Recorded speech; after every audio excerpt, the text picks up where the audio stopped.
प्रभु यीशु के नाम में मैं इस वक्त में बहुत बहुत स्वागत करता हूं। आज अद्भुत अद्भुत शिक्षा आपके बीच में परमेश्वर की अगुवाई में रखने जा रहा हूं। मैं चाहता हूं कि जितनी जल्दी से आप लोग कनेक्ट हो सकें, कनेक्ट हो जाएं। और कुछ सेकंड जो है मैं जल्दी से देखना चाहता हूं कि आवाज कैसे आ रही। देना फोन जी, आपके पास में आवाज कैसे पहुंच रही है, क्योंकि कुछ दिनों से हम आवाज को लेकर बहुत स्ट्रगल कर रहे हैं जी। और मुझे नहीं पता कि ऐसा क्यों हो रहा है, लेकिन अभी मैं समझता हूं कि आवाज बिल्कुल ठीक से आप तक पहुंच रही है। चलिए दोस्तों, बहुत उत्साहित हूं आज, क्योंकि बहुत सारा मसाला, आत्मिक मसाला, आत्मिक उन्नति के लिए आपके बीच में आज रखने जा रहा हूं जी। जितनी तादाद में जुड़ सकते हैं जुड़ते जाएं, कनेक्ट होते चले जाएं। वॉच पार्टी, शेयर करना, सब कुछ आप अपनी तरफ से करते रहें जी। चलिए, मैं समझता हूं कि अभी मुझे यहां से स्टार्ट कर देना चाहिए जी। दोस्तों, सबसे पहले आपका जो स्क्रीन पे आप देख रहे हैं कि जिस पुस्तक की शिक्षा, स्टडी हम दे रहे हैं, वह है द बुक ऑफ जेनेसिस, उत्पत्ति की पुस्तक। जिस अध्याय को आज हम पूरा करेंगे वह है 26, 27, 28 जी। दोस्तों, 3 चैप्टर आज कवर होंगे ना। कुछ लोग सोच रहे होंगे कि पास्टर डैनियल, जब आपने शुरू किया था आप एक एक वचन पे एक एक दिन बात करते थे जी। दोस्तों, बिल्कुल सही है, लेकिन अब ऐसा है कि जो पूरी आयत है, माफ करें अध्याय है, चैप्टर है ना, वो उसमें जितना मसाला या आत्मिक सीख सकते हैं उतना ही आपको दे रहा हूं। और जितना परमेश्वर मुझे प्रकाशन देता है स्टडी करते वक्त में, वो सब आपके बीच में रखता हूं। सो कभी कभी कुछ चैप्टर में बहुत कुछ होता है जो सिखा सकें, एक वचन में बहुत कुछ होता है, लेकिन कभी कभी या कुछ आयतें ऐसी हैं, अध्याय ऐसे हैं जिसमें कम से कम 2-3 चैप्टर आपस में जुड़े होते हैं। तो ऐसे लेके भी चल रहा हूं, तो परमेश्वर आपको आशीष देने पाए ना। मसीह मंथन बैठक वर्ल्ड ग्रुप के पेज से हम लाइव आ रहे हैं, और साथ ही साथ मेरा जो पर्सनल पेज है डैनियल राज, उसको भी हमने कनेक्ट किया है। और अगर आपने अभी तक इस पेज को लाइक नहीं किया है, रिक्वेस्ट करता हूं आप लोग उसको लाइक कर लें। साथ ही साथ मसीह मंथन वर्ल्ड ग्रुप एक ऐसा ग्रुप जो पूरी दुनिया में बहुत अद्भुत तरीके से मसीह की दया में काम कर रहा है।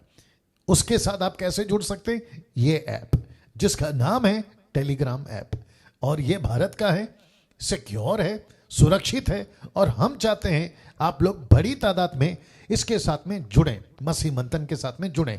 आपको ये ऐप को डाउनलोड करना है, और जिसमें हम अभी तक 2100 लोगों को, 2100 लोगों को अभी तक जोड़ चुके हैं, जिसमें पास्टर्स भी हैं, सिस्टर्स, ब्रदर्स, और पूरी दुनिया से तकरीबन लोगों को छांट कर, उनकी टीचिंग को जांच कर, ब्रीफ कर कर उनको जो है इसमें जोड़ा गया है। नाउ कैसे जुड़ना है पास्टर डैनियल? ये रहा जवाब, ये 3 नंबर और ये 3 नंबर, ऐसे करके टोटल 6 नंबर हैं जिसमें आपको फोन करना है सुबह 10 से रात को 9 बजे तक। यदि ये फोन नहीं उठाते, आप जो है एक मैसेज ड्रॉप कर दें, ये आपको कॉल बैक करेंगे। बट मैं चाहता हूं कि बड़ी तादाद में आप लोग जो है मसीह मंथन के साथ में जुड़े ना। मसीह मंथन के साथ आपको क्यों जुड़ना है? क्योंकि हम यानी कि मसीह मंथन इन सब शिक्षाओं के खिलाफ है। कौन सी शिक्षाएं हैं आपके बीच में रख रहा हूं, क्योंकि इसको आज फर्स्ट टाइम, पहली बार, मैं समझता हूं कि पूरे 7, 8, 9 महीने में फर्स्ट टाइम आपके बीच में बता रहा हूं कौन सी शिक्षाएं हैं जिसको हम नहीं मानते। हम का मतलब है विश्वासी ने नहीं मानना है, यीशु के फॉलोवर्स ने नहीं मानना है, और साथ ही साथ जो बाइबल पढ़ते हैं उन्होंने नहीं मानना है। आपके बीच में रखने जा रहा हूं। वापस कहता हूं कि मसीह मंथन के साथ आप क्यों जुड़ना है, क्योंकि हम इन सब शिक्षाओं के खिलाफ हैं। कौन सी शिक्षाएं हैं? सबसे पहला जनरेशनल कर्स। रिपीट करता हूं, जनरेशनल कर्स। इसका मतलब है पीढ़ियों से चला आता हुआ श्राप, उसके हम खिलाफ हैं। क्योंकि मसीह में आने के बाद, यीशु में आने के बाद, जिसको मैं आज की टीचिंग में भी कनेक्ट करूंगा, 2 कुरिन्थियों 5वां अध्याय वचन 17, यदि कोई मसीह में है तो वो नई सृष्टि है, पुरानी बातें बीत गई, देखो सब कुछ नया हो गया। तो ऐसी जनरेशनल कर्स के हम खिलाफ हैं। हम नहीं मानते कि मसीह में आने के बाद आप किसी श्राप में रहते हैं। ना तो पिताजी का, ना माताजी का, ना किसी नाना नानी, दादा दादी, काका काकी, अंकल आंटी का, किसी का भी श्राप आपके जीवन में नहीं रहता, क्योंकि यीशु क्रूस पे लटका खुद श्रापित हुआ हम सब के लिए। जब यीशु श्रापित हो गया हमारे चलते या कारण, तो फिर हमको क्या मिला? यीशु का आशीष। यही तो कल भी सीखा था कि जो यीशु में है अब्राहम के वारिस और आशीष के हकदार हैं। ये बातें हैं, ठीक है ना।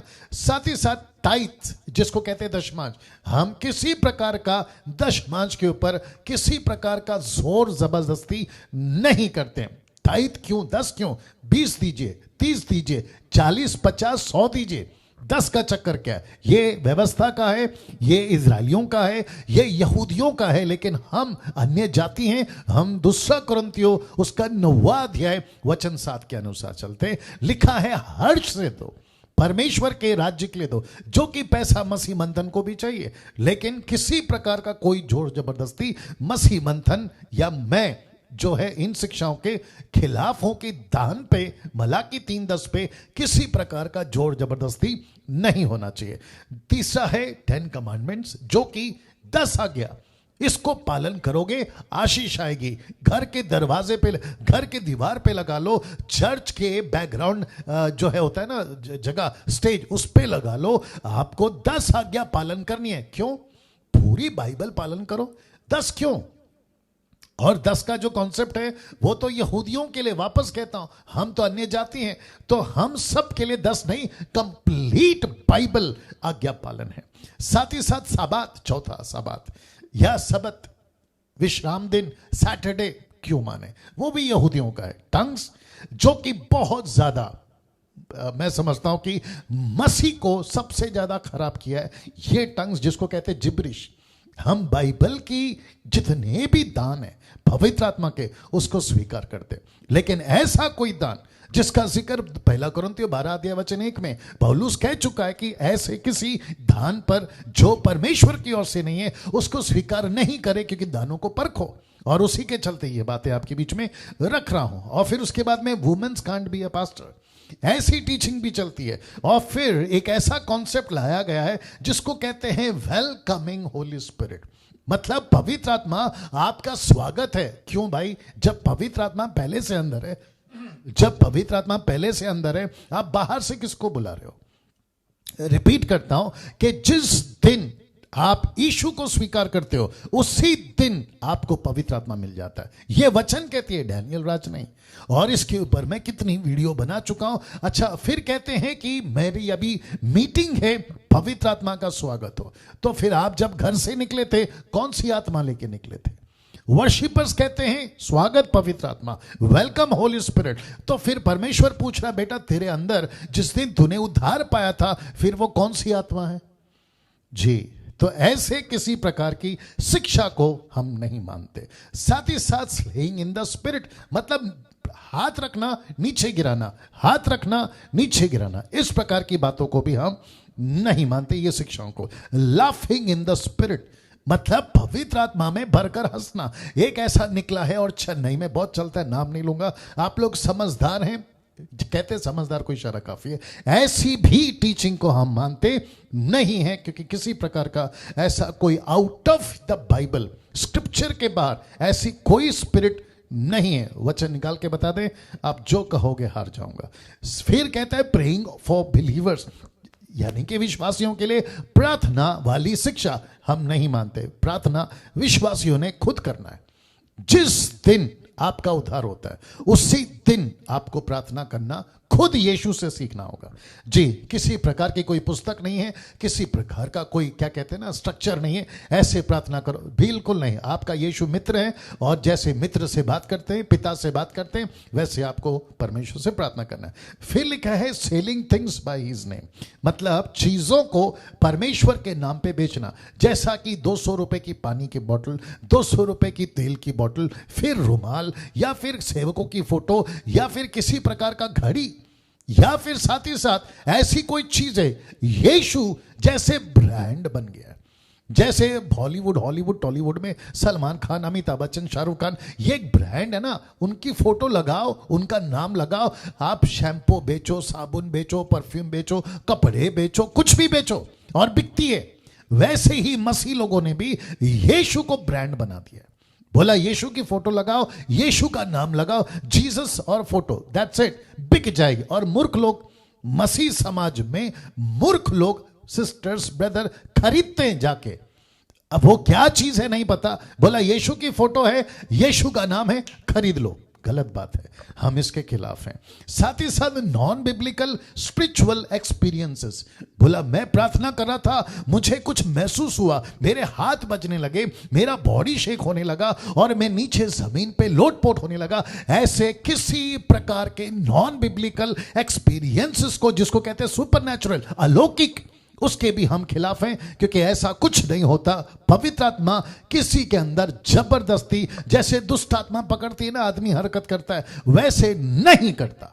ये आपको समझ में आना चाहिए। साथ ही साथ में कुछ प्रीचिंग्स है, जैसे कि मोटिवेशनल प्रीचिंग है, ब्लेसिंग प्रीचिंग्स है, मिरेकल क्या कहते हैं प्रीचिंग्स है। ऐसे किसी प्रकार के प्रीचिंग को बाइबल खुद नहीं सपोर्ट करती, तो फिर हम कैसे करें?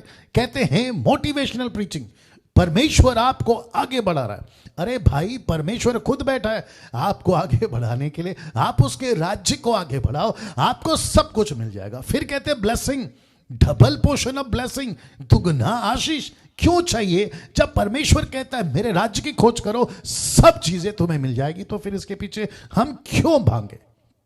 और चमत्कार के नाम पे, और खास करके पंजाब में चमत्कार के नाम पे बेड़ा गर्क, मतलब सब कुछ खराब।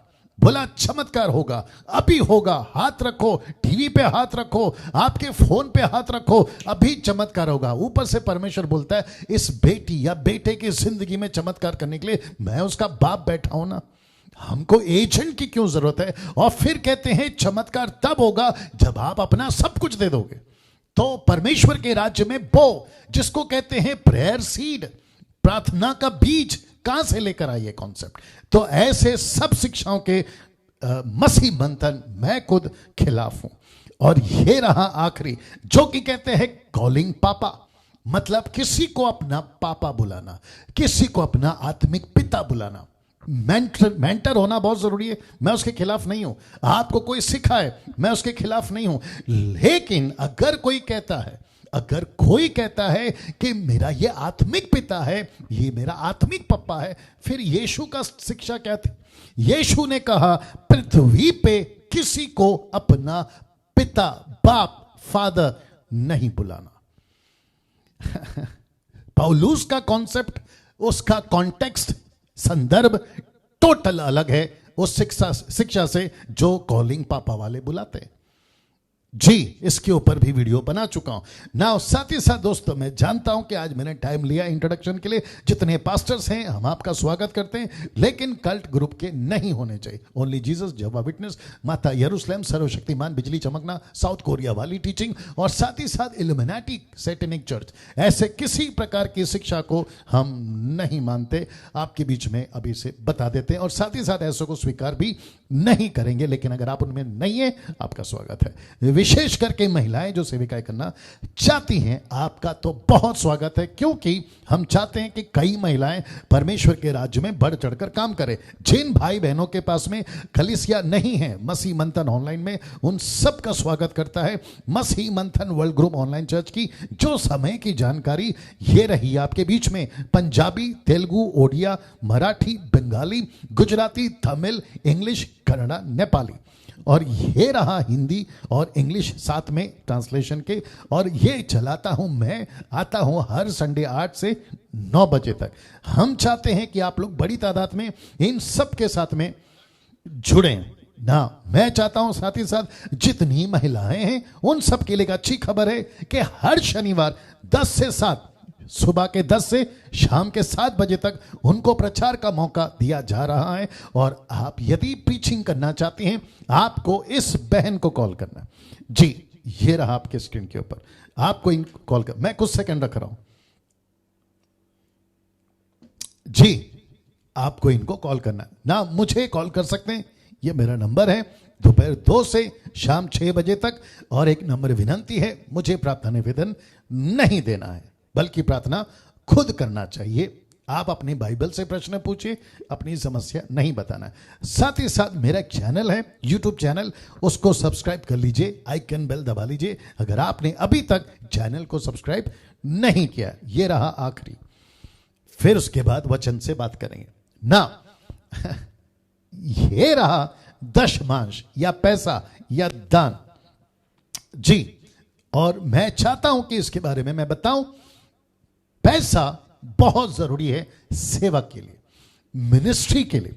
मैं चाहता हूं बड़ी तादाद में आप लोग अपना पैसा परमेश्वर के राज्य में दें, लेकिन कब? जब तक मसीह मंथन ऑफिशियली या फिर कानूनी तौर पर, सार्वजनिक तौर पर, ट्रांसपेरेंसी या पारदर्शिता के साथ में कम से कम 2-3 लोग जो जिम्मेदार हैं उनकी देखरेख में जब तक अकाउंट नहीं ओपन होता, तब तक आपका दशमांश दान आप अपने पास रखें, ताकि जब जैसे ही डिक्लेयर होगा आप उसमें डाल सकते हैं। या फिर किसी गरीब की मदद करें, किसी सच्चे सेवक को दें, या कोई जरूरतमंद मसीह परिवार को, ऐसा आप कर सकते हैं जी। मैं चाहता हूं कि इसका आप ध्यान रखें, और एडमिन्स जो मसीह मंथन के, उनसे संपर्क कर सकते हैं, आप मुझसे संपर्क कर सकते हैं। इसको लेकर क्या करना है, क्या बातचीत करनी है, या प्रश्न आपको पूछना है, आपका उसके लिए स्वागत है। चलिए दोस्तों, आज की जो टीचिंग है उसकी स्लाइड पहले सेट कर लेता हूं, फिर उसके बाद में आपसे हम बात करेंगे जी। 25, 26, 27, हाँ जी, एक सेकंड दीजिए, यही था ना? अच्छा,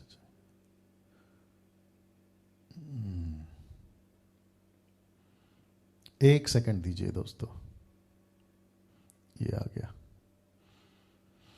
जी। कल यहां से हमने समाप्त किया था, ओके, याकूब्स और एसाव का चक्कर जी। ये रहा 26, 27, 28 जी। जिस शिक्षा या टीचिंग अध्ययन अध्याय पे करेंगे 26, 27, 28 जी। 770 लोग के आसपास, 70, 77 जो भी हैं, आप लोग जुड़ गए हैं। आप कहां से देख रहे हैं टाइप करें, GMT MMB वहां से हैं वो टाइप करें। और साथ ही साथ मैं चाहता हूं कि देश विदेश, जिस कंट्री से या जिस देश या राष्ट्र से आप देख रहे हैं वो भी टाइप करें। और साथ ही साथ YouTube के जितने सब्सक्राइबर्स हैं 1,23,000, मैं समझता हूं आपकी रिस्पॉन्सिबिलिटी मैं लेता हूं सही शिक्षा देने के लिए। और मैं चाहता हूं कि बड़ी तादाद में आप लोग इन शिक्षाओं को दूसरों को प्रमोट करें, कन्वेंस करें कि डैनियल राज की टीचिंग को देखें और उसके चैनल को सब्सक्राइब करें। और ऐसा करने में परमेश्वर आपको खूब आशीष दे, क्योंकि मैं किसी प्रकार का पैसा नहीं कमाता सोशल मीडिया से जी। मैं यहां से आगे बढ़ना चाहूंगा। आप सभी का फिर से स्वागत है। आपका पेन, पेपर, बाइबल सब कुछ तैयार है, मैं स्टार्ट होने को तैयार हूं। और साथ ही साथ आपके घर के बच्चे आसपास में जो खेल रहे हैं या फैमिलीज आप लोग बैठे हैं, सब कुछ ठीक कर लीजिए ना। दोस्तों, अजीजों, परमेश्वर के लोगों, इस अध्याय की शुरुआत एक ऐसी घटना से होती है जो आपके बीच में अभी मैं रखने जा रहा हूं, और वह है यह जी, वह है यह। आप इसको पढ़ सकते हैं, और मैं चाहता हूं कि बड़े ध्यान से आप लोग इन चीजों को देखें। लिखा है वचन 1, 26 का 1 लिखा है, उस देश में अकाल पड़ा। फैमिन, रिपीट करता हूं कि उस देश में अकाल पड़ा। अब आप सोच रहे होंगे कि पास्टर डैनियल, आपने ब्रैकेट में 12-10 यानी कि चैप्टर 12 वर्स 10 क्यों डाला, 12-10 क्यों डाला? आपको याद होगा कि अब्राहम के टाइम पर भी जब परमेश्वर ने उसको कहा था निकल जा अपने घर से, अपने फैमिली से, अपने दोस्तों से, लोगों से, कल्चर से, और मैं तुझे बताऊंगा कि तुझे कहां जाना है। ठीक निकलते ही जिस जगह पर वो पहुंचा भी नहीं था कि वहां अकाल पड़ा, फैमिन, अकाल पड़ा। वैसे ही जब इसहाक, और याद रहे अब परिस्थिति इसहाक की ऐसी है कि ना उसका बाप रहा ना उसकी मां। मैंने कल बताया था आपको कि बाप भी मर गया, मां भी मर गई, यानी कि अब्राहम और सारा दोनों मर गए। अब ये व्यक्ति अपनी पत्नी रेबेका के साथ अकेला है। जब इसको पता चला ना बाप है ना मां है, लेकिन दोनों को चलाने वाला एक ऐसा परमेश्वर जिसको कहते हैं एलोहिम, पिता, पुत्र, पवित्र आत्मा, वो परमेश्वर इसके साथ है, इसको इतना यकीन था। तो लिखा है जब देश में अकाल पड़ा, और साथ ही साथ यह अकाल कितना अलग है उसका भी जिक्र है। मूसा करता है, कहता है कि वह उस पहले अकाल से अलग था जो अब्राहम के दिनों में पड़ा था। यह कंफर्म हो गया। तो इसका मतलब है दोस्तों कि यह अकाल भयंकर था, अलग था, डरावना था और बहुत ज्यादा चैलेंजिंग था। और इसहाक को परमेश्वर पर निर्भर के अलावा दूसरा किसी प्रकार का कोई रास्ता नहीं था। इसको टोटल डिपेंड, निर्भर रहना था परमेश्वर के ऊपर। नाउ जितने एडमिन से मैं रिक्वेस्ट करता हूं कि आप लोग कमेंट्स बॉक्स में नजर रखें। जी आगे बढ़ते हैं। लिखा है इसीलिए इसहाक गरार को फिलिस्तियों के राजा अबीमेलेक के पास गया। आपको याद होगा ना, गरार, फिलिस्तियों, अबीमेलेक, ये सब आपको याद होगा। वचन 2 लिखा है, वहां यहोवा ने उसको दर्शन देकर कहा मिस्र में मत जा। वाह, मैं इसके ऊपर बात करूंगा। रिपीट करता हूं, मिस्र में मत जा, जो देश मैं तुझे बताऊं उसी में रह। वचन 3 लिखा है, तू उसी देश में रह और मैं तेरे संग रहूंगा और तुझे आशीष दूंगा, और ये सब देश मैं तुझको और तेरे वंश को दूंगा, और जो शपथ मैंने तेरे पिता इब्राहिम से खाई थी उसे मैं पूरी करूंगा। यह परमेश्वर का उसको वादा था ना। दोस्तों ऐसा क्यों, परमेश्वर इतनी बात यहां क्यों कर रहा है, मैं आपको अभी बता चुका हूं। 800 लोग जुड़ चुके हैं, मैं आप सभी का स्वागत करता हूं, कनेक्ट रहिएगा। अभी फिलहाल इसहाक अकेला है, माता पिता नहीं है, इसका टोटल निर्भर या डिपेंड एक ही है और वो है परमेश्वर। और ऐसे टाइम पे वचन 2 और 3 कहता है कि परमेश्वर का विजिट आता है, भेंट, विजिट, या उसको बात करना आता है। और ये बताती है कि परमेश्वर ने पूरे प्लैनेट में उन दिनों में, उस वक्त में, उस पूरे प्लैनेट में परमेश्वर ने इसहाक को अकेला नहीं छोड़ा था और परमेश्वर उसको मिलने आता। क्या अद्भुत बात है।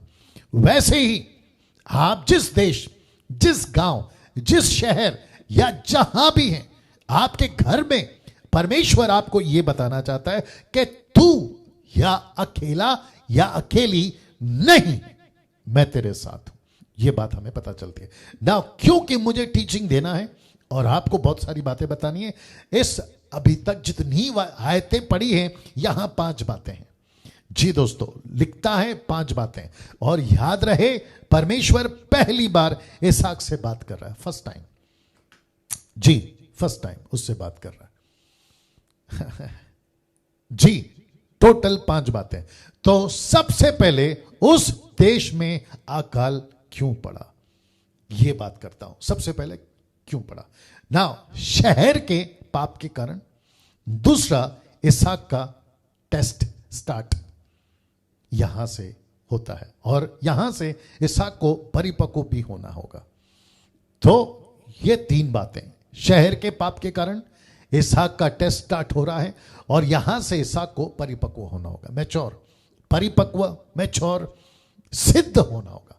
जैसे परमेश्वर ने कहा था अब्राहम से सिद्ध होता चला जा, वैसे ही इसहाक को भी अभी यहां पर सिद्ध होना होगा। तो शहर के पाप क्यों पास्टर डैनियल? क्योंकि आप सभी को पता है कि पूरी पृथ्वी को परमेश्वर ने पानी से तबाह किया। क्यों? पाप के चलते। सदोम और गमोरा को आग से खत्म किया, किसके चलते? पाप के चलते। वैसे परमेश्वर वक्त वक्त पर अपना गुस्सा, क्रोध, न्याय स्वर्ग से प्रकट कर रहा था, कर रहा है और आगे भी करेगा। कोरोना वायरस हम सभी को पता है, बड़ी बड़ी नेशंस, कंट्रीज, साइंटिस्ट, पढ़े लिखे लोग सब के सब इस वायरस से इफेक्टेड हैं, प्रभावित हैं, हिले हुए हैं, डरे हुए हैं और उन सबको पता है कि हम जो है इसका किसी प्रकार का निचोड़ या दवा नहीं बना पा रहे। और कलीसिया एक तरफ, 2 ग्रुप हो गए इसमें, 2 ग्रुप।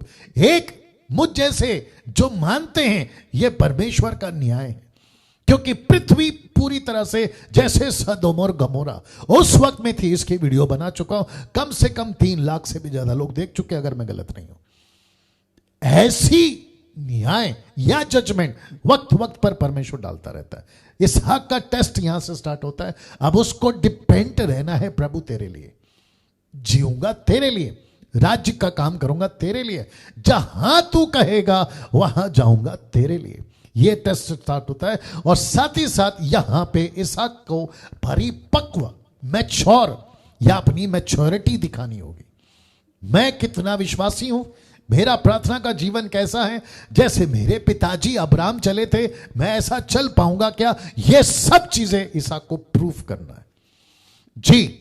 दूसरा लिखता है मिस्र मत जा, मतलब परमेश्वर ने उसको कहा था मिस्र मत जा।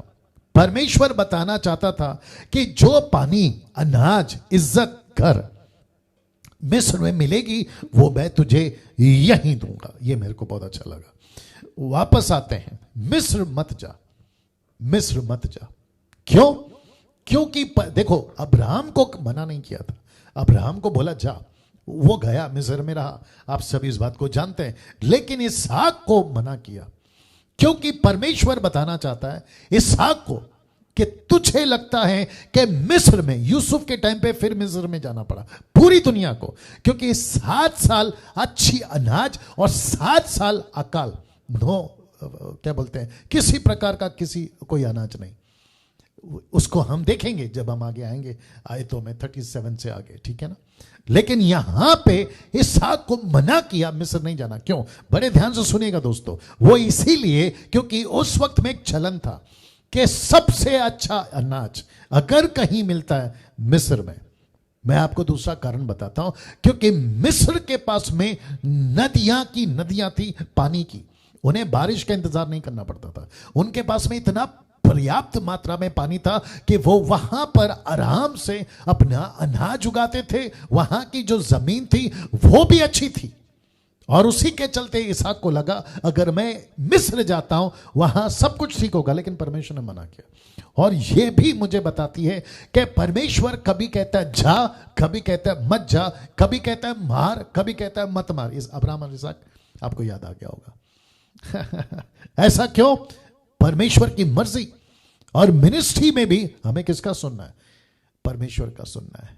कभी परमेश्वर कहता है ये करो, कभी परमेश्वर कहता है मत करो, तो हमें क्या करना है? सुनना है। ये बात आपको समझ में आनी होगी ना। परमेश्वर बताना चाहता था इसहाक को कि जो पानी, अनाज, इज्जत, घर तुझे चाहिए, जहां तू ढूंढ रहा है वो सब जो मिस्र में मिलता है यही तुझे दूंगा। कहां?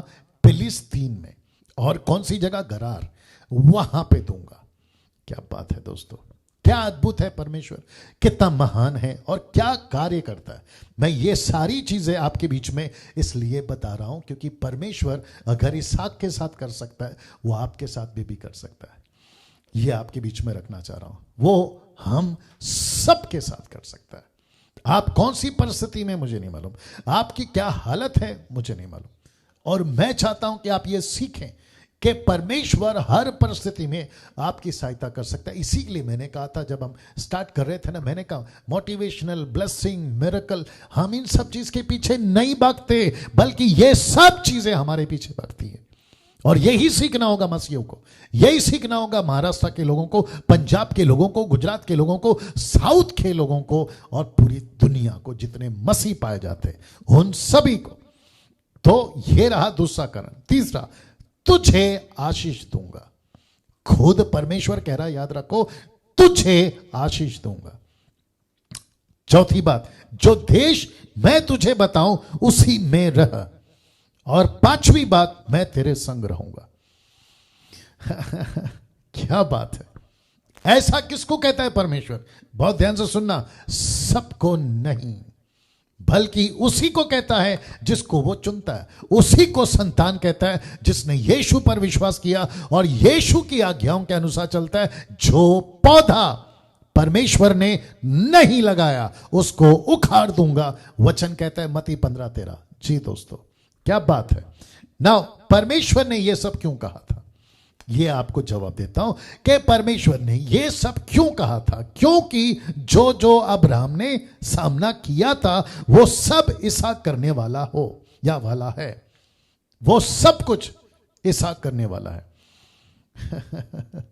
आपके बीच में कुछ रखता हूं मैं, क्योंकि इसहाक को पता था मेरे पिताजी ने यानी कि अब्राहम ने किन किन परिस्थितियों का सामना किया, उन सब से इसहाक को भी गुजरना है। तो परमेश्वर ने यह सब क्यों कहा था? मैं तेरे साथ हूं, तुझे चिंता नहीं करना है, मैं तेरे पिताजी का परमेश्वर, अब तेरा परमेश्वर, जैसे उनको चलाया वैसे तुझे चलाऊंगा। ये सब क्यों? क्योंकि जैसे अब्राहम का सामना करना पड़ा था इन सब चीजों को, कि इसहाक को भी करने वाला था। जैसे कि पत्नी को बहन बोलना, पानी की समस्या, उस वक्त में या उन दिनों में सबसे ज्यादा अगर खतरा था जान का, और दूसरी जरूरत थी पानी की। मैं रिपीट करता हूं, सबसे ज्यादा जरूरत थी उनको पानी की और खतरा था जान की। किसी भी तरीके से कत्ल हो जाता था।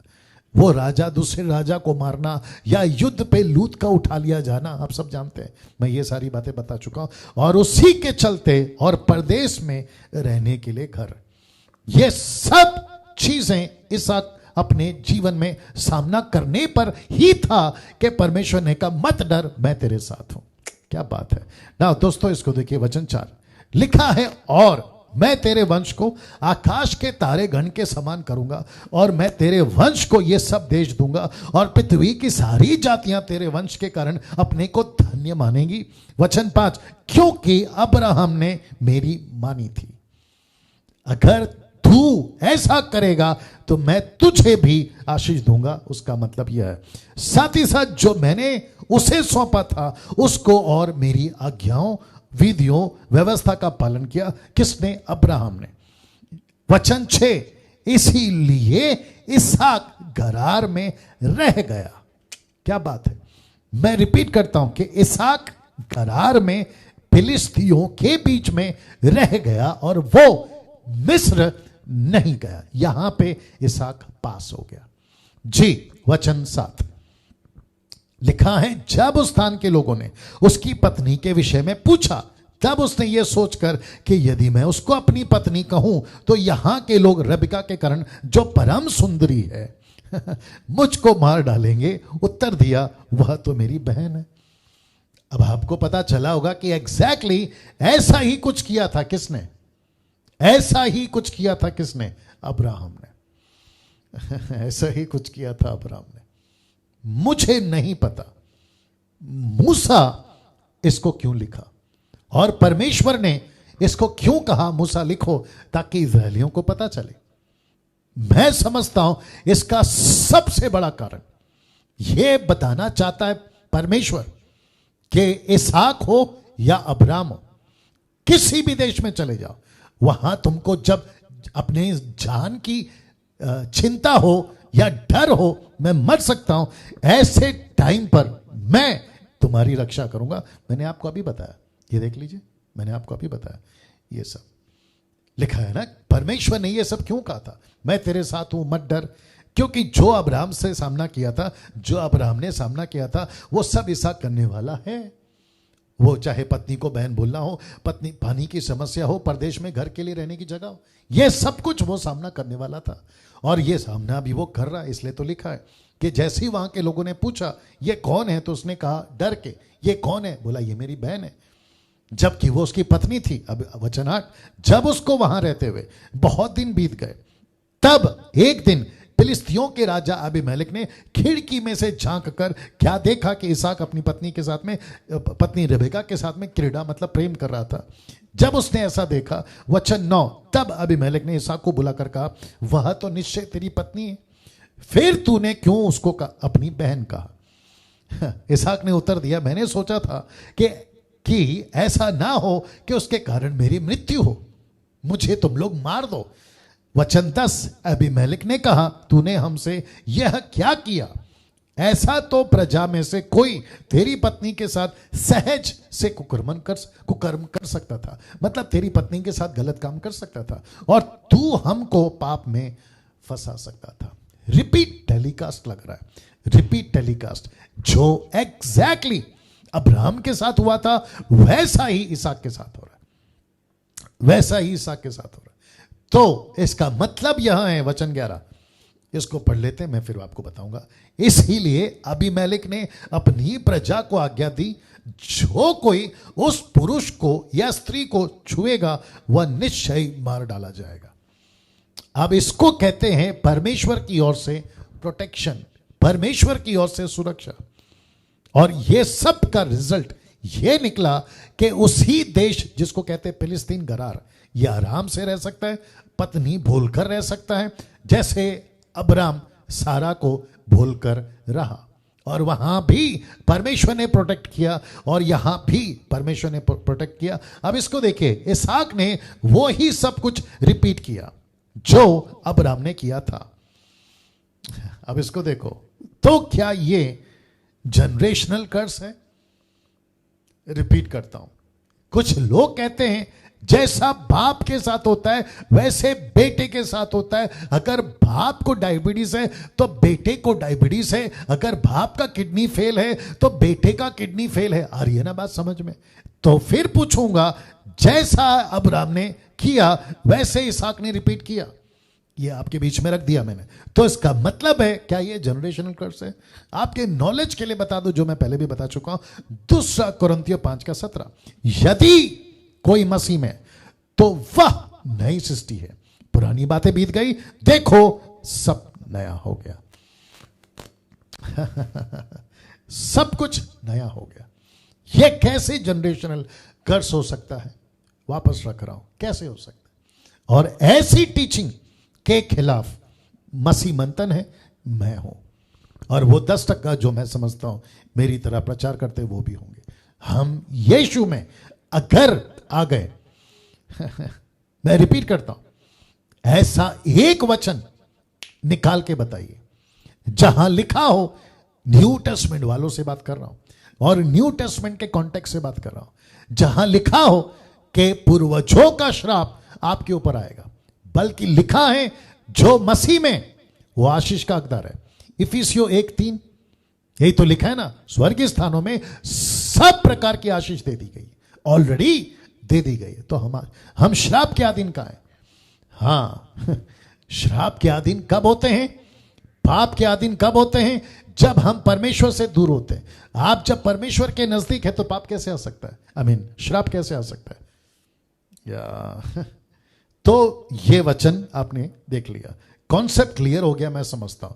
वचन 12, फिर इसहाक ने उस देश में जोता बोया, मतलब उसने जमीन पर बीज बोया। ये मुझे बहुत अच्छा लगता है, कुछ सेकंड रखना फिर उसके बाद आगे बढ़ता हूं। जी, जितने भी लोग टाइप कर रहे हैं आप सभी को धन्यवाद। लगातार आप अपने जो हाथ है ना चलाते रहें और साथ ही साथ नोट्स बनाते रहें, सीखते जाएं।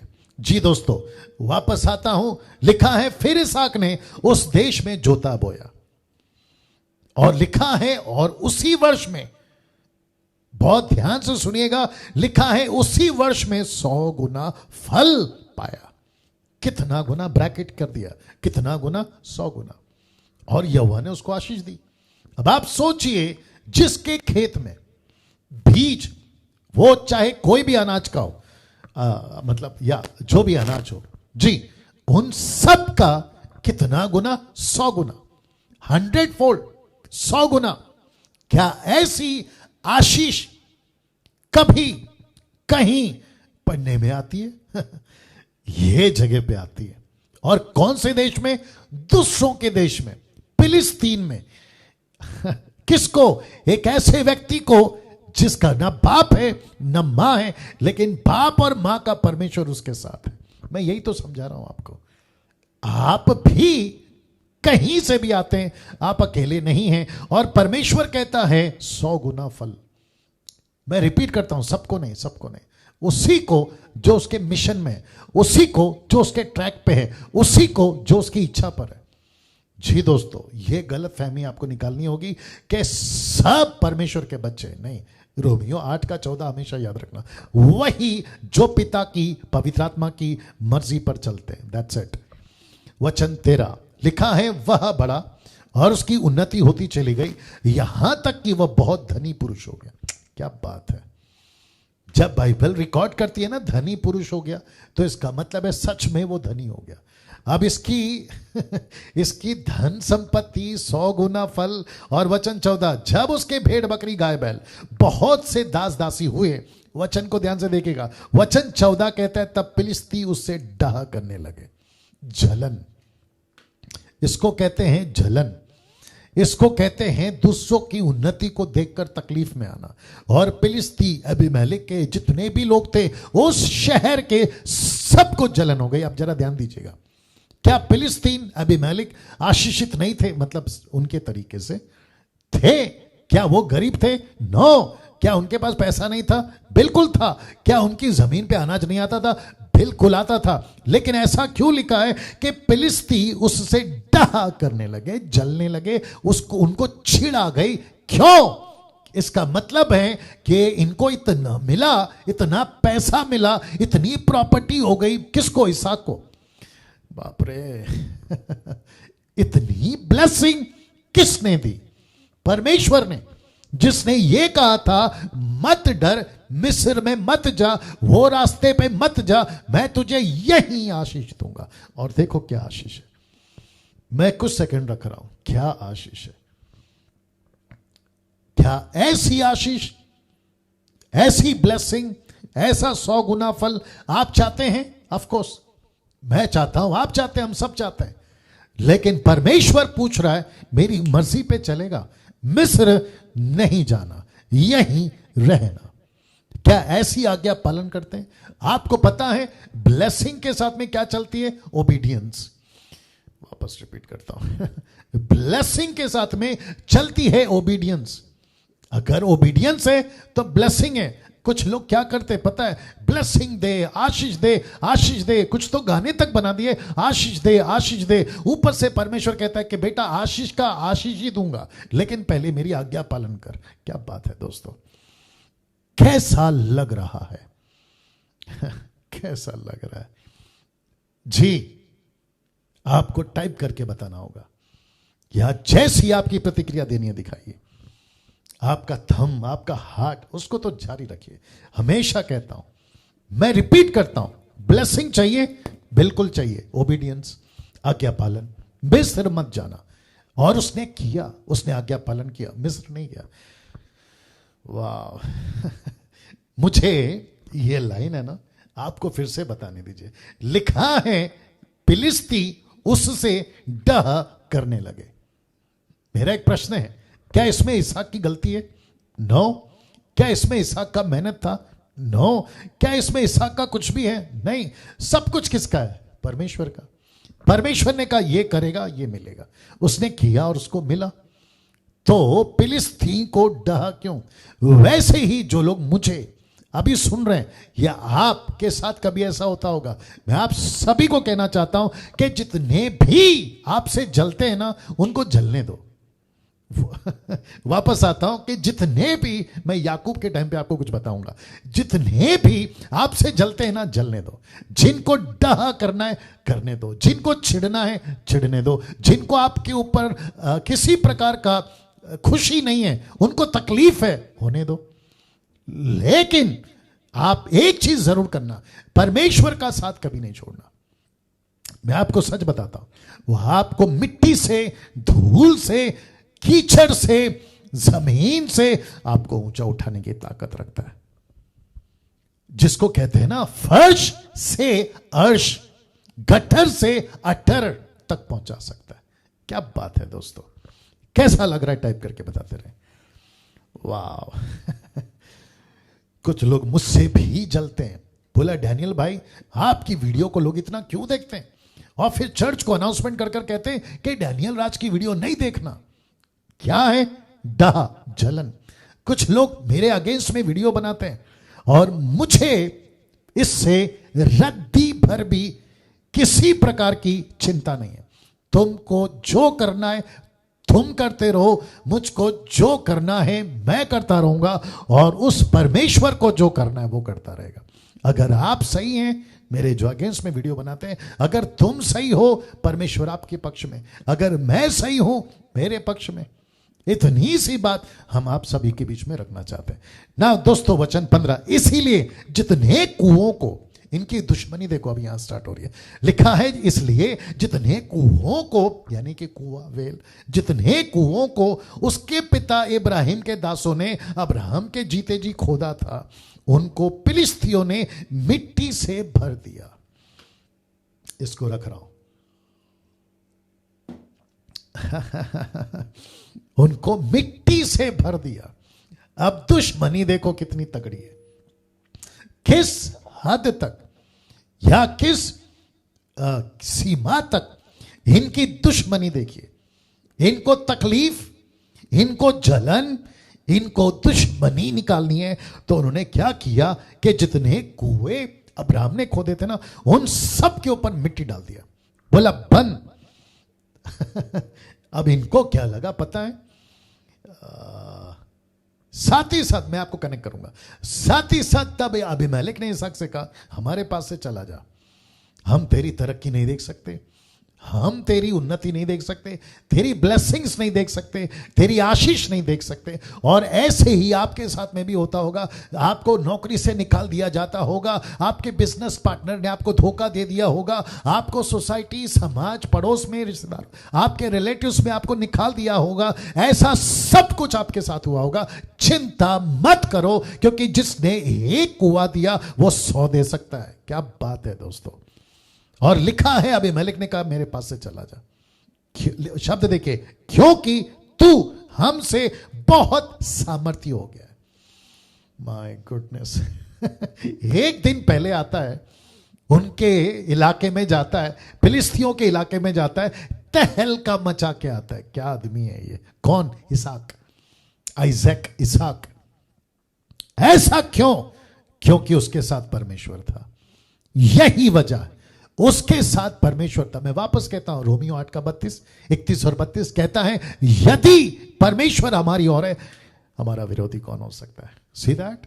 यही चीज तो यीशु ने भी कहा, मैं भेज रहा हूं, मैंने कहा जाओ, दैट्स इट। और जो दरवाजा, प्रकाशित वाक्य, जो दरवाजा मैंने बंद किया है उसको कोई माई के लाल खोल नहीं सकता, और जिसको मैंने खोल दिया है ना, कोई माई के लाल बंद नहीं कर सकता। यह है हमारा यीशु।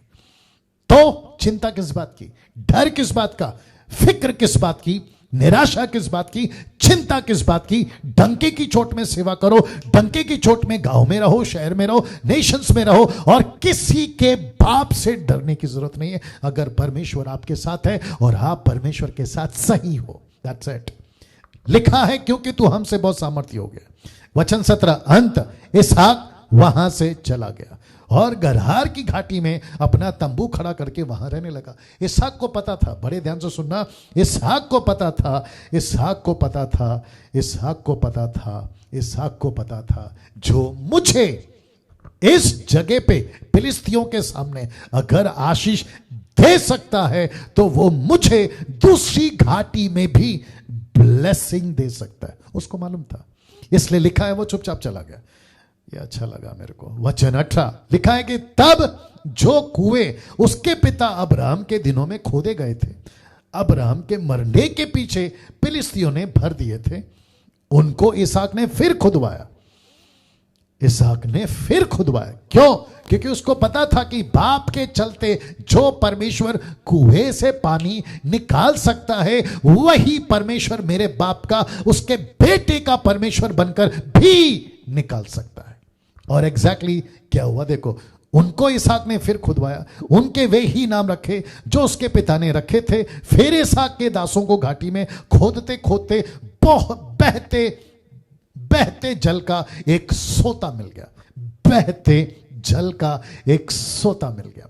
जो ब्लेसिंग वहां मिली थी, वही ब्लेसिंग यहां मिल रही है। वचन 20 लिखा है कि तब गरार के चरवाहों ने इसहाक के चरवाहों से झगड़ा किया और कहा यह जल हमारा है। इसलिए उसने उस कुएं का नाम एसेक रखा, क्योंकि वे उसे झगड़े थे। उसका नाम का मतलब है। वचन 21 फिर उन्होंने दूसरा कुआं खोदा। किसने? इसहाक ने। अब सुनिए, उन्होंने उसके लिए भी झगड़ा किया, इसलिए उसने उसका नाम सितना रखा।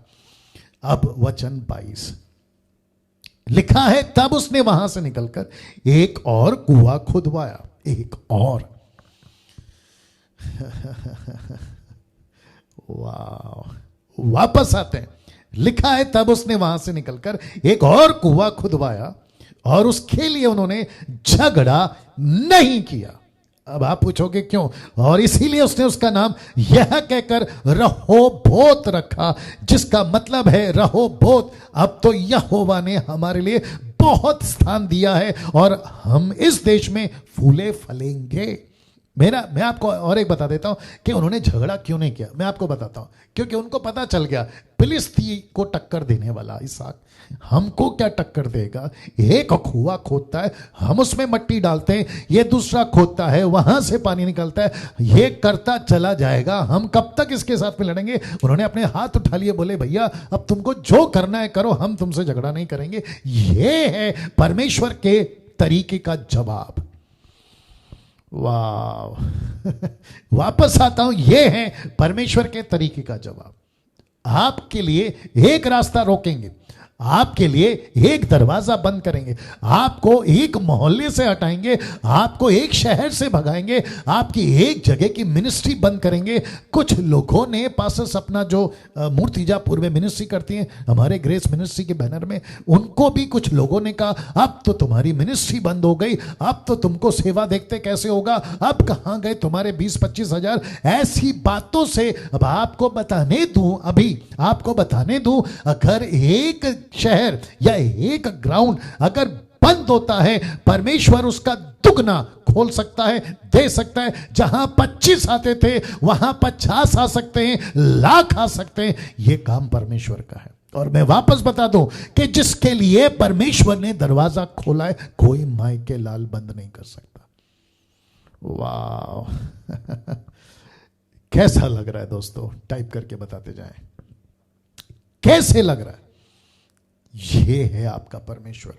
इसको कहते हैं अब्राहम का परमेश्वर, इसहाक का परमेश्वर, याकूब का परमेश्वर। आपके बीच में कुछ चीजें और रखूंगा, आपके बीच में कुछ चीजें और रखूंगा। वचन 23 वहां से वे बेशर्बा को गया और उसी दिन यहोवा ने रात को उसे दर्शन देकर कहा, मैं तेरा पिता अब्राहम का परमेश्वर, मत डर क्योंकि मैं तेरे साथ हूं। अपने दास अब्राहम के कारण तुझे आशीष दूंगा और तेरा वंश बढ़ाऊंगा। वचन 25 तब उसने वहां एक वेदी बनाई, यहोवा से प्रार्थना की, अपना तंबू वहीं खड़ा किया और वहां इसहाक के दासों ने एक कुआं खोदा। तब अबीमेलेक अपने सलाहकार अहूजूत और अपने सेनापति पिकोल के संग गरार से उसके पास गया। अब यहां पे देखिए मजेदार चीज है, इसहाक ने उससे कहा, तुमने मुझसे बैर करके अपने बीच से निकाल दिया, अब मेरे पास क्यों आए हो? ये इसहाक कह रहा है, मेरे पास क्यों आए हो?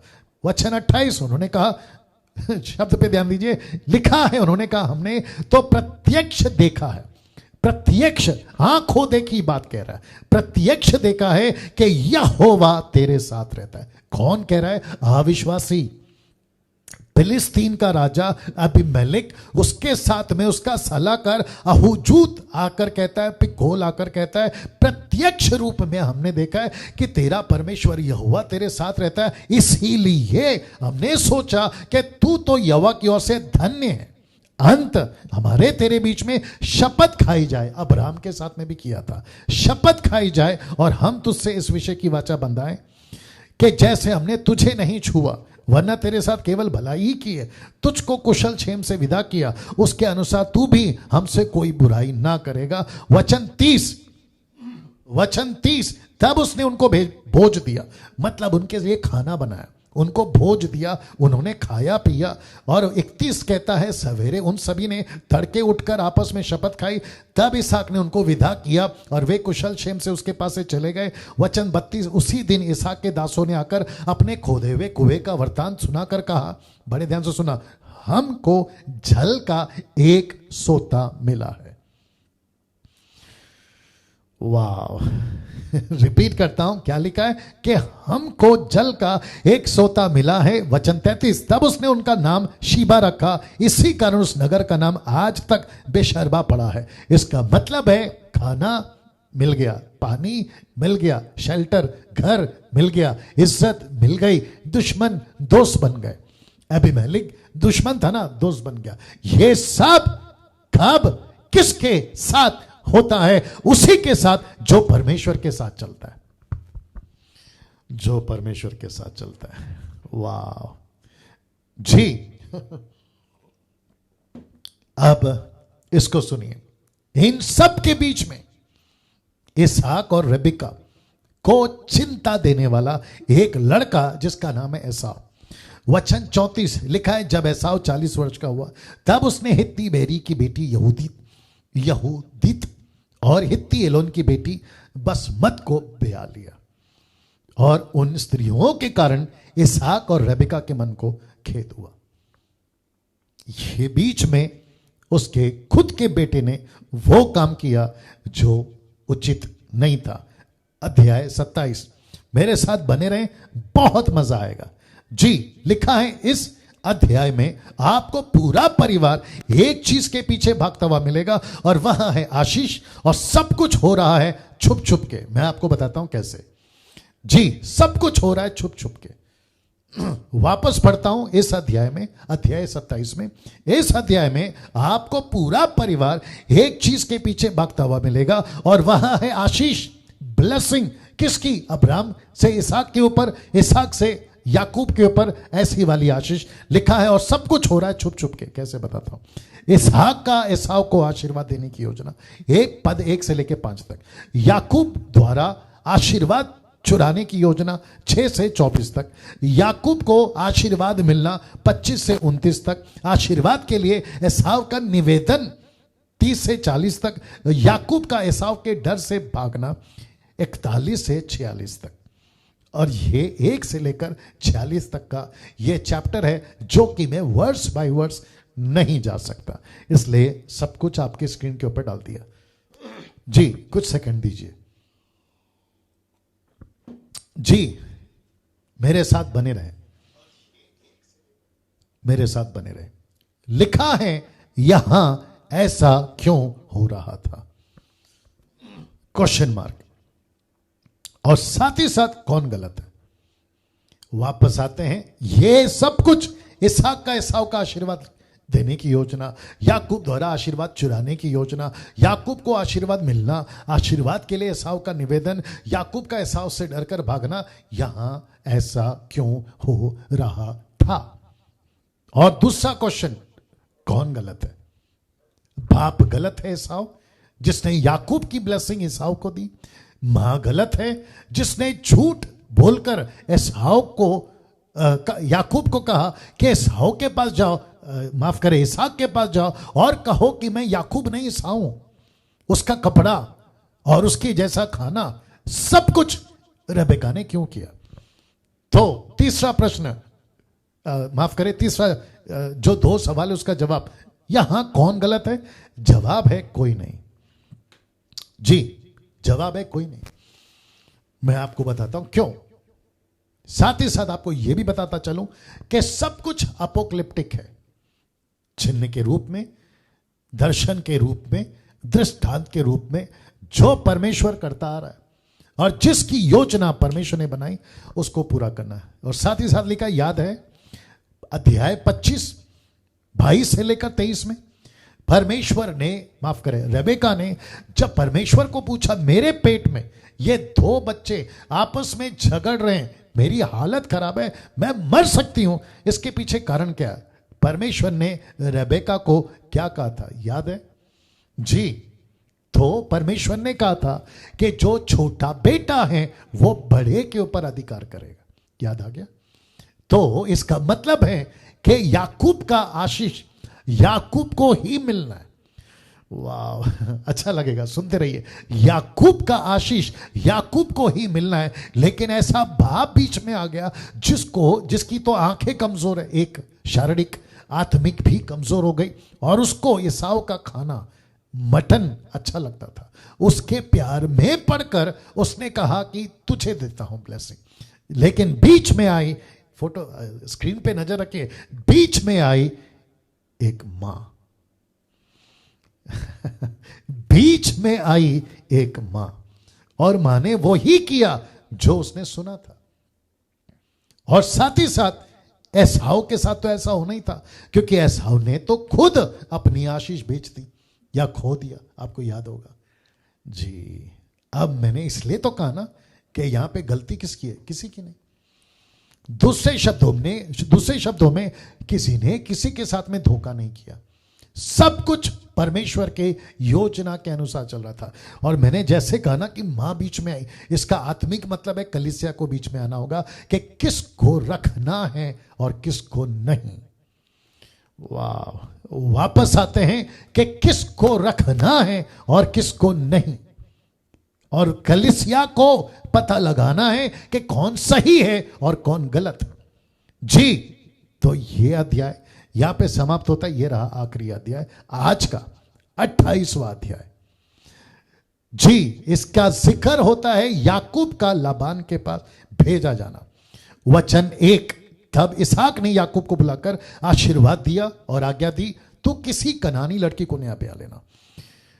वाह, आपको याद है अब्राहम ने भी कहा था एलियाजर से कि तू कनान की किसी लड़की को मेरा बेटा का पत्नी नहीं बनाना। एग्जैक्टली इसहाक ने भी यही कहा। ऐसा क्यों? क्योंकि इसहाक को भी पता था मेरा पहला बेटा ईसाव ऐसी लड़कियों से शादी कर रहा है जो मूर्ति पूजक है, जिनको मुझे भी तकलीफ हो रही है, मैं आपको बता चुका हूं। लेकिन कम से कम याकूब ऐसी लड़की से शादी नहीं करेगा जो मूर्ति पूजक हो या मूर्ति पूजा करती हो। और जिसके चलते उसने, जिसको इंग्लिश में कहते हैं, उसने बिल्कुल साफ वार्निंग दी, रिब्यूक करना, डांटना या सख्ती से बोलना या वार्न करना। उसने बिल्कुल साफ बोला था कि तू किसी कनानी लड़की से शादी नहीं करेगा। वचन 2 लिखा है, पद्दनराम में अपने नाना बतूएल के घर जाकर वहां अपने मामा लाबान की बेटी के साथ शादी करना। ऐसा क्यों जी? ऐसा क्यों? क्योंकि उसको पता था कि इसको लड़की, उस वक्त की बात कर रहा हूं, टोटल पॉपुलेशन के हिसाब से भी, और बाकी किसी कंट्रीज में परमेश्वर का डर नहीं है, लेकिन उसको पता था कि जैसा मेरे साथ मुझे कहां से पत्नी मिली, इसको भी वहीं से पत्नी मिलेगी। और उसी लिए उसने बोला तुझे यहां पे जाना। अब जरा ध्यान दीजिएगा, वचन 3, सर्वशक्तिमान परमेश्वर तुझे आशीष दे, फलवन करके बढ़ाए, और तू राज्य की मंडली का मूल हो। और वचन 4, वह तुझे तेरे वंश को भी अब्राम की सी आशीष दे कि तू यह देश जिसमें तू परदेशी होकर रहता है, जिसे परमेश्वर ने अब्राम को दिया था, उसका अधिकारी हो जाए। वचन 5, तब इसहाक ने याकूब को विदा किया और वह पद्दनराम को आरामी बतूएल के पुत्र लाबान के पास चला, और याकूब एसाव की माता रबिका का भाई था। अब जरा ध्यान से सुनिएगा दोस्तों, इसके पहले कि मैं बताऊं कि इसहाक ने इश्माएल की बेटी से शादी किया, इसके पहले अब जरा ये पिक्चर आप देख लीजिएगा, यहां क्या हो रहा है। अभी तक एक याकूब को आशीष मिल चुकी है जो उसका हक था, उसको सपोर्ट किसने किया? उसकी मां ने। लेकिन एक ऐसा भाई जो उसके खुद का घर का है, उसके मां से पैदा हुआ उसका जानी दुश्मन उसका कत्ल करने के लिए, उसका खून करने के लिए उसके पीछे पड़ गया, और जिसके चलते उसको यहां से भागना पड़ा।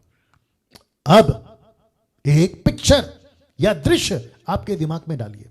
आपको याद है मैंने क्या कहा था कि एसाव शिकारी बना और वो जंगल में घूमता था, लेकिन याकूब कहां रहता था? अपनी मां के पास, और लिखा है तंबू में रहता था। वो कभी माता पिता से अलग नहीं हुआ था। ये फर्स्ट टाइम है जब वो अपना घर छोड़ रहा है। ये फर्स्ट टाइम है जब वो, बहुत ध्यान से सुनना, एक मिशन पे निकला है, वो भी अकेला। किसके चलते? एक ऐसी चीज, एक ऐसा मकसद जो परमेश्वर उसको चला रहा था, क्योंकि इसी के वंश से एक ऐसा राष्ट्र पैदा होगा जिसका नाम है इस्राएल। एक ऐसा राष्ट्र पैदा होगा जिसको परमेश्वर भरा गोत्र उसके द्वारा निकालने वाला था। और उस मिशन में यह अकेला निकला है, लेकिन यह अकेला नहीं है, इसके साथ सृष्टिकर्ता परमेश्वर एलोहिम इसके साथ है। क्या बात है ना। वक्त को ध्यान रखना होगा। एसाव का इश्माएल की बेटी महलत से ब्याह करना। वचन 6, जब एसाव को पता चला, मैं समझता हूं इसको पढ़ने की जरूरत नहीं है, आप लोग देख लीजिएगा, मैं सीधा जंप करता हूं। बेतेल, बेतेल, वाह, एक ऐसी जगह जहां परमेश्वर याकूब को स्वप्न के द्वारा बात करता है। वचन 10, याकूब बेशरबा से निकलकर हरान की ओर चला और उसने किसी स्थान में पहुंचकर रात वहीं बिताने का विचार किया, क्योंकि सूर्य अस्त हो गया था। याद रखो, बेतेल में सूर्य अस्त हुआ है, लेकिन जब सूर्य उदय होगा इसकी स्टोरी बदल चुकी होगी। मैं आगे बताऊंगा, आज नहीं कल। लिखा है उसने किसी स्थान में पहुंचकर वहां रात बिताने का विचार किया, क्योंकि सूर्य अस्त हो गया था। इसीलिए उसने उस स्थान के पत्थरों में से एक पत्थर ले अपना तकिया बनाकर रखा और उसी स्थान में सो गया। यह थी इसकी परिस्थिति। अभी तक अकेला है, एक मिशन पे निकला है अपनी लाइफ पार्टनर के लिए और दर्शन के लिए, उस योजना पे जिसके चलते इसको एक ऐसी पत्नी मिलेगी जिसका नाम है राहेल, और राहेल से एक लड़का पैदा होगा जिसका नाम है जोसेफ, यूसुफ, और यूसुफ से निकलेगा आपका यीशु का लाइन। क्या बात है। अब यह अकेला है। वचन 12, मजेदार लाइन है, आप खूब एंजॉय करोगे, मेरे साथ बने रहे। लिखा है, तब उसने स्वप्न में क्या देखा कि एक सीढ़ी पृथ्वी पर खड़ी है और उसका सिरा स्वर्ग तक पहुंचा है और परमेश्वर के दूत उस पर चढ़ते उतरते हैं। इसको कहते हैं हलचल हो रहा है। याद रखो, स्वर्ग से पृथ्वी तक और पृथ्वी से स्वर्ग तक परमेश्वर के स्वर्गदूत हलचल कर रहे हैं। किसके लिए? एक ऐसे व्यक्ति के लिए जिसका नाम है याकूब, जिसके द्वारा भरा गोत्र इस्राएल और यूसुफ और यीशु आने वाला है। हलचल हो रही है और यह हलचल का दर्शन देख रहा है। वचन 13, लिखा है, यहोवा उसके ऊपर खड़ा होकर कहता है। वाह, क्या कहता है देखिए, लिखा है, मैं यहोवा। मैं रिपीट करता हूं, क्या लिखा है? मैं यहोवा, तेरे दादा अब्राहम का परमेश्वर, इसहाक का भी परमेश्वर हूं। जिस भूमि पर तू लेटा है उसे मैं तुझे और तेरे वंश को दूंगा। वचन 14, तेरा वंश भूमि के धूल के किनकों के समान बहुत होगा, पश्चिम, पूरब, उत्तर, दक्षिण चारों ओर फैलता जाएगा, और तेरे वंश के द्वारा पृथ्वी के सारे कुल आशीष पाएंगे। तेरे कारण अब्राहम, माफ करें, याकूब, तेरे कारण। वचन 15, और सुन, मैं तेरे संग रहूंगा। क्या बात है दोस्तों, मैं तेरे संग रहूंगा, जहां कहीं तू जाए वहां तेरी रक्षा करूंगा, तुझे उस देश में लौटा ले आऊंगा। और लिखता है, मैं अपने कहे हुए को जब तक पूरा ना कर लूं तब तक तुझको ना छोड़ूंगा। क्या बात है। ऐसी वादा, ऐसा प्रॉमिस आपको याद होगा यीशु ने भी करा। कहां? मत्ती 28:20। उसने क्या कहा? पूरे जगत में जाओ, चेला बनाओ, बपतिस्मा दो, मेरी बातें सिखाओ, और देखो जगत के अंत तक मैं तुम्हारे साथ हूं। क्या बात है। जितने अभी देख रहे हैं वो, जितने कल देखेंगे वो, यूट्यूब, फेसबुक, जहां कहीं पे भी, आप सभी को कहना चाहता हूं, अगर आप परमेश्वर की योजना में, परमेश्वर आपने लिए सीढ़ी खड़ा कर देगा, आपके लिए सीढ़ी खड़ा कर देगा, उसकी हलचल शुरू कर देगा। मैं वापस कहता हूं, हलचल। क्या हो रहा है जमीन पे, क्या नहीं हो रहा है, याकूब को कैसे देना है ब्लेसिंग, डैनियल को कैसे देना है, यानी कि मेरी बात हो रही है, आपको कैसे देना है। जितने प्रभु के सेवक, पास्टर 10 तक का जो अच्छी शिक्षा के साथ है, उन सब के साथ में परमेश्वर कहता है, मैं जब तक तुझे नहीं देता आशीष, मैं तुझे नहीं छोड़ूंगा। क्या बात है दोस्तों, अद्भुत अद्भुत, ऐसा परमेश्वर आपके जीवन में काम कर रहा है। नाउ इसी को यशाया ने कैसे देखा, या यशाया को कैसे पता चला। यशाया 41 का 8 से 13 लिखा है, हे मेरे दास इज़राइल यानी याकूब, लिखता है, मेरे चुने हुए याकूब, हे मेरे प्रेमी इब्राहिम के वंश, मेरे प्रेमी अब्राहम के वंश। बहुत ध्यान से सुनना, मजा आएगा। क्या लिखा है, एक एक शब्द पे ध्यान दीजिए। लिखा है, तू जिसे मैंने पृथ्वी के दूर दूर देशों से लिया और पृथ्वी की छोर से बुलाकर यहां कहा, तू मेरा दास है, मैंने तुझे चुना है और तुझे तजा है, और तजा है, और तजा नहीं, माफ करे, मैंने तुझे चुना है और तजा नहीं, मतलब तुझे त्यागा नहीं। आगे कहता है, मत डर।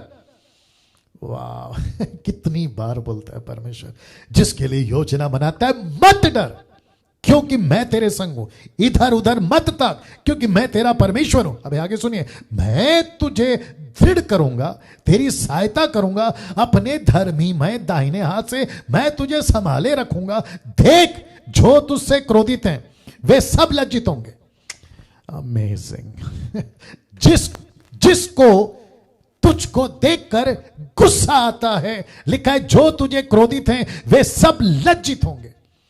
मुझे ऐसा क्यों लग रहा है, आप सभी को बताने दूं, खुद को बताने दूं कि जिसको आपको देखकर चिढ़ है, उनकी रद्दी भर भी परवाह नहीं करना, रद्दी भर भी, लीस्ट बॉदर नहीं करना, रद्दी भर भी। उनको गुस्सा आता है, आने दो। आपसे चिढ़ते हैं, चिढ़ने दो। आपसे नफरत करते हैं, करने दो। आपके अगेंस्ट में वीडियो बनाते, डैनियल राज बनाने दो, या फिर आपकी बुराई करते, निंदा करते, करने दो। लेकिन परमेश्वर कहता है कि जो तुझसे क्रोधित हैं वे लज्जित होंगे, जो तुझसे झगड़ते हैं उनका मुंह काला होगा। क्या बात है थोड़ा सा रख रहा हूं, देख लीजिए। उनका मुंह काला होंगे और वे नाश होकर मिट जाएंगे, वे नाश होकर मिट जाएंगे। जो तुझसे लड़ते हैं उन्हें ढूंढ जरा ध्यान दीजिए, लिखा है, जो तुझसे लड़ते हैं उन्हें ढूंढने पर भी तू ना पाएगा। ऐसे खत्म हो जाएंगे, ऐसे खत्म हो जाएंगे। जो तुझसे युद्ध करते हैं वे नाश होकर मिट जाएंगे। किसको बोल रहा है? याकूब को। क्योंकि मैं तेरा परमेश्वर यहोवा हूं, तेरा दाहिना हाथ पकड़कर कहूंगा, मत डर, मैं तेरी सहायता करूंगा। क्या बात है। ऐसा सपना, ऐसा दर्शन देखकर वचन 16 कहता है, याकूब जाग उठा, रात में ही जाग उठा, आधी रात में ही जाग उठा और कहने लगा, निश्चय स्थान में यहोवा है और मैं इस बात को ना जानता था। वचन 17, भय खाकर उसने कहा, यह स्थान क्या ही भयानक है, यह तो परमेश्वर का भवन को छोड़ कुछ नहीं हो सकता, वरना यह स्वर का फाटक ही होगा। वचन 18, भोर को याकूब उठा, मतलब फिर सोया, फिर उठा और अपने तकिए का पत्थर लेकर उसका खंबा खड़ा किया और उसके सिरे से तेल डाल दिया। वचन 19, उसने उस स्थान का नाम बेतेल रखा, उस पर नगर का नाम पहले लूज था, मतलब उस नगर का नाम भी बेतेल पड़ा। वाह दोस्तों, कैसा लग रहा है? वचन 20, याकूब ने यह मन्नत मानी, यदि परमेश्वर मेरे संग रहकर इस यात्रा में मेरी रक्षा करे, मुझे खाने के लिए रोटी, पहनने के लिए कपड़ा दे, और वचन 21, और मैं अपने पिता के घर में कुशल क्षेम लौट जाऊं, तो यहोवा मेरा परमेश्वर ठहरेगा। वचन 22, ये पत्थर जिसका मैंने खंबा खड़ा किया है परमेश्वर का भवन ठहरेगा, जो कुछ तू मुझे दे उसका दशमांश मैं अवश्य तुझे दूंगा। क्या बात है दोस्तों, ऐसा है आपका और मेरा परमेश्वर। मैं यहां खत्म कर रहा हूं, मैं यहां खत्म कर रहा हूं। कल हम यहां से आगे सीखेंगे जी, 29 अध्याय से, 29 चैप्टर से। अद्भुत अद्भुत प्रकाशन, अद्भुत अद्भुत बातें आपके बीच में रखने के लिए परमेश्वर सहायता कर रहा है। मैं उसके लिए परमेश्वर का धन्यवाद देता हूं। जी, मुझे नहीं पता नौकरी बिजनेस आपका है जिसके चलते आज शायद काफी लोग नहीं जुड़ पाए, 800-900 लोग ही जुड़ पाए, बट जितनी तादाद में आप शेयर कर सकते करते जाइए, जितनी तादाद में दूसरों को बता सकते बताइए। याद रखो, सही शिक्षा मैं दूंगा लेकिन दूसरों तक पहुंचाने का काम आपका है। मेरे पेज को लाइक करिए, चैनल को सब्सक्राइब करिए, मसीह मंथन को भी पेज को लाइक कर लीजिए, मसीह मंथन के ग्रुप के साथ जुड़िए। अद्भुत ग्रुप है, अद्भुत काम करने जा रहे हैं। चलिए, कल ठीक 8 बजे मुलाकात होगी। अपना ख्याल रखिएगा। जय मसीह।